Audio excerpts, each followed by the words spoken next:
Good afternoon.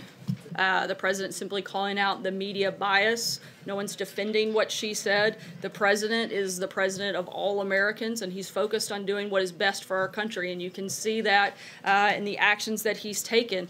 You can see where he's focused on unemployment being at the lowest since 2000, opportunity investment zones to encourage investment in underserved communities, an opioid initiative to combat a crisis that impacts all Americans. And today the president signed legislation to give patients the right to try a medication that could actually save their lives. And I'd point out that while the president signed that legislation and actually addressed America, two networks chose not to cover it and instead covered something totally different in Palace Intrigue, a massive piece of legislation that had bipartisan support that was life-changing, literally life-changing for millions of Americans. Two networks chose not to cover the president's remarks on that. He's simply pointing out the bias. The president's pointing to the hypocrisy in the media, saying that the most horrible things about this president, and nobody addresses it. Where was Bob Iger's apology to the White House staff for Jemele Hill calling the president and anyone associated with him a white supremacist?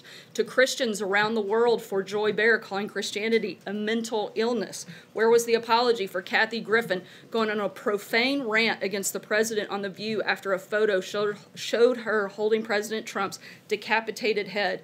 And where was the apology from Bob Iger for ESPN hiring Keith Olbermann after his numerous expletive-laced tweets attacking the president as a Nazi and even expanding Olbermann's role after that attack against the president's family? This is a double standard that the president is speaking about. No one is defending her comments. They're inappropriate, but that's what the point that he was making. About that second meeting between President Xi and Kim Jong Un. Given what Trey Gowdy has said, is the president prepared now to retract his allegation that the FBI was spying on his campaign?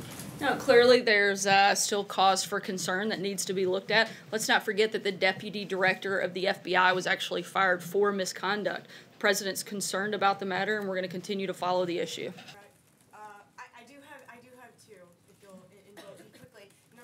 We're continuing to prepare for the meeting between the president and the North Korean leader. As the president says, if it happens, we'll certainly be ready. We've got not only the meeting that you just mentioned, Secretary of State Pompeo is meeting with the president currently, and when he finishes that meeting, he'll be headed to New York for dinner tonight, as well as a day full of meetings tomorrow. White House today, can you tell us a little bit more about that? Who she plans to meet with? It's been reported that she'll be meeting with